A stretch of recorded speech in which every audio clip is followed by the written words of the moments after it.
तो दोस्तों, अगर आपको लगता है कि आप इंग्लिश पूरी तरह पढ़ लेते हैं, यू रीड इंग्लिश कंप्लीटली, तो आज 10 ऐसे वर्ड्स आपके पास लेकर आया हूं जिन्हें आप पढ़ते तो होंगे लेकिन गलत पढ़ते होंगे। The 10 most mispronounced words of English language. Here's Zulfikar Mohammadi and you're watching Learn English with Zaid Mohammadi. So get ready to get the 10 most mispronounced words of English language. हमारा सबसे पहला वर्ड है this. DEMON. What would you like to read it? क्या पढ़ना चाहेंगे और क्या आप इसे पढ़ते हैं? मैं बताता हूँ। आप इसे पढ़ते हैं डेमन। वैसे भी ये एंजल का एंटोनिम होता है, तो आप इसे डेमन पढ़ते हैं, angel and demon. But this is wrong.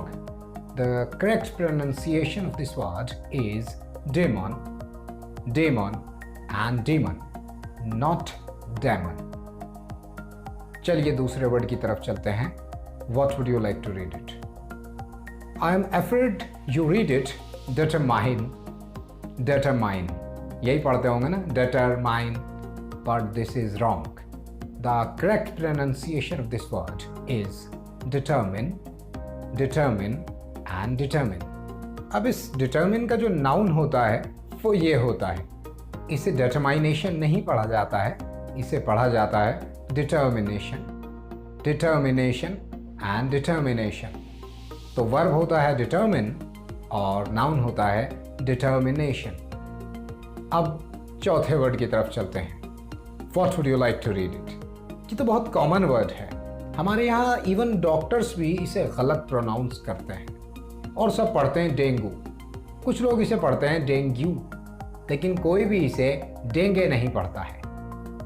और तारीफ की बात यह है कि इसका सही प्रोनाउंसिएशन डेंगे ही होता है। This is not dengue, this is not dengue, this is dengue, dengue and dengue. ये वर्ड भी आपने काफ़ी बार देखा होगा। ये डिसीजन से बना होता है, लेकिन इसे डिसीसिव नहीं पढ़ा जाता है। इसका सही प्रोनाउंसिएशन होता है डिसाइसिव, डिसाइसिव एंड डिसाइसिव। जब इसमें आप ly लगा देते हैं तो ये एडवर्ब बन जाता है और तब इसे आप डिसाइसिवली पढ़ते हैं। Answer decisively. सोच समझ कर जवाब दीजिए। Decisive and decisively. And talk about the next word. This is this. What would you like to read it? DRAUGHT. ज़्यादातर लोग इसे ड्राउट या ड्रॉट पढ़ते हैं, लेकिन इसका सही प्रोनाउंसिएशन ड्राफ्ट होता है। Draft, draft and draft. अब ड्राउट क्या होता है? ड्राउट का स्पेलिंग होता है DROUGHT। तो DROUGHT ड्राउट और DRAUGHT draft, draft and draft. Talk about the next word. This is this.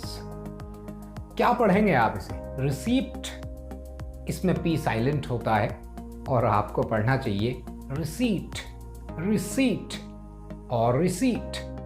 Switch to the next word and this is that. ज़्यादातर लोग या तो इसे पढ़ते नहीं हैं और अगर पढ़ते हैं तो गलत पढ़ते हैं। इसका सही प्रोनाउंसिएशन होता है टीटोटलर, टीटोटलर and टीटोटलर। One who does not drink alcoholic things is called teetotaler, teetotaler and teetotaler. And now talk about the final and the last word, and this is RECORD. इसके दो प्रोनाउंसिएशन होते हैं।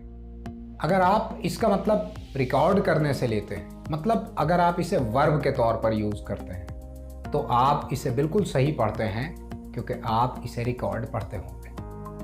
तो जब हम इसका RECORD का इस्तेमाल वर्ब के तौर पर करते हैं, कोई चीज़ रिकॉर्ड करने के तौर पर करते हैं, तो इसका प्रोनाउंसिएशन रिकॉर्ड ही होता है।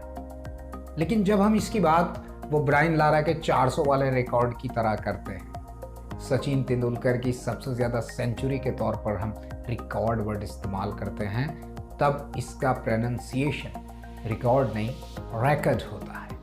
Record, record and record.